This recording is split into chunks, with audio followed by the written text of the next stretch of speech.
Here at the title, Short Guide to Every Roman Emperor, Part 3, The Five Good Emperors. 12. Nerva. Nerva was founder of the Nerva Antonine Dynasty, and first of the so-called Five Good Emperors. Nerva came from a noble family who had worked with emperors in the past. He became consul under Vespasian and Domitian, and was declared emperor following the assassination of Domitian. Nerva's short reign of 2 years included working with the Senate more, building things that the Flavians had started, and his struggles with the empire's finances. However, his army didn't care much for him, and he was way too nice to enemies, linked to anarchy in his court. The Praetorians revolted against Nerva.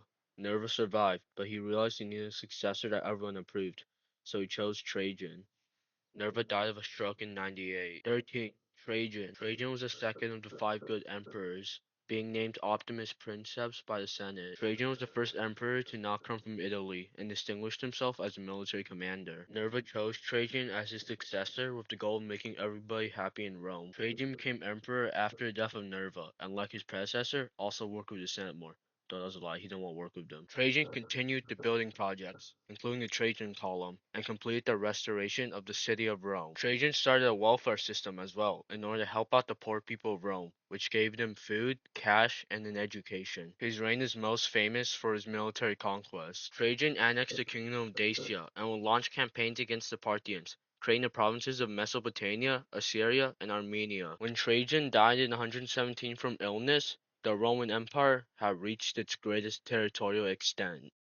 14. Hadrian. Hadrian was third of the five good emperors. Hadrian became the protege of Trajan after his father's death and accompanied him in his Dacian and Parthian campaigns. Hadrian became emperor after Trajan's death and started out by killing 4 senators, who he believed were threats to his reign, making the Senate really hate him. Instead of conquest like his predecessor, Hadrian worked to fortify and defend the empire, which led to the provinces of Mesopotamia, Assyria, and Armenia to be abandoned. Hadrian spent his reign traveling around and inspecting parts of the empire, building things everywhere he went, most famously Hadrian's walls in Britannia. Hadrian developed the Perpetual Edict as well, which standardized the Roman laws. After his travels and putting down the final Jewish revolt, Hadrian became very ill, and having no kids, chose Antoninus Pius as his successor.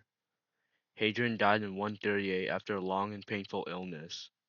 15. Antoninus Pius. Antoninus Pius was fourth of the five good emperors. Antoninus came from a wealthy family and lived an accomplished life before becoming emperor. Antoninus became emperor after the death of Hadrian. Under his reign, almost no war happened, with Antoninus focusing on protecting and strengthening the empire's borders instead of expanding them. Antoninus reduced state spending on games and celebrations, which left the empire and its successors with a lot of money in the treasury, though the 900th anniversary of Rome celebration was still a wonderful sight to behold. His reign saw many building projects, mostly just restoring existing buildings that had been destroyed by natural disasters.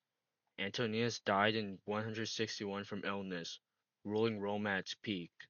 16. Marcus Aurelius. Marcus Aurelius was last of the five good emperors, and also a philosopher, most famous for his book Meditations. He and his later adopted brother Lucius Verus were successors of Antoninus Pius. It was the first time the empire had been ruled by two emperors.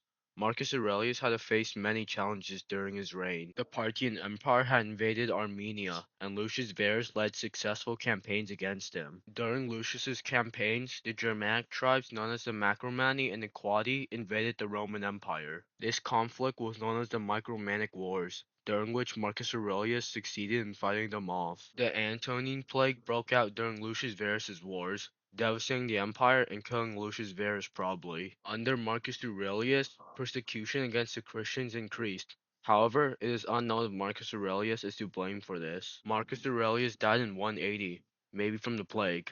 He was the last emperor of the Pax Romana. 17. Lucius Verus. Lucius Verus was co-emperor along with his more well-known brother Marcus Aurelius. Lucius Verus was adopted by Antoninus Pius and succeeded him along with Marcus Aurelius after his death. Lucius Verus had no interest in administrating the empire, following what his brother Marcus Aurelius told him to do. When the Parthians invaded Armenia, Lucius led successful campaigns against them. After the victory, Lucius's army contracted disease on the way back, Starting the Antonine Plague, Lucius came to aid Marcus Aurelius in the Micromantic Wars, but quickly got sick and died in 169, leaving Marcus Aurelius to rule alone. 18.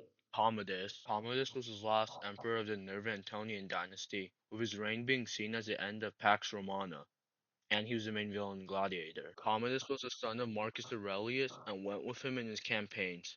He was made co-emperor and became sole ruler after Marcus Aurelius' death. Like his uncle, Commodus had no interest in running the empire at all, leaving the governing to the people around him. Commodus was a megalomaniac, associating himself with the god Hercules. Commodus rather pleased himself with the privileges of becoming emperor, like hosting games and participating in staged gladiator matches. Soon, Commodus would replace his trusted advisors with more ambitious ones, who cared only for themselves and not the empire. The empire would fall into decline internally due to finances and corruption. Commodus' fall would come when his mistress would find out that Commodus was planning to execute her along with others. A conspiracy formed, leading to Commodus being strangled by a wrestler in 192. The reign and aftermath of Commodus would see the Roman Empire fall into an eternal decline, which it would never recover from. Part 4, coming soon.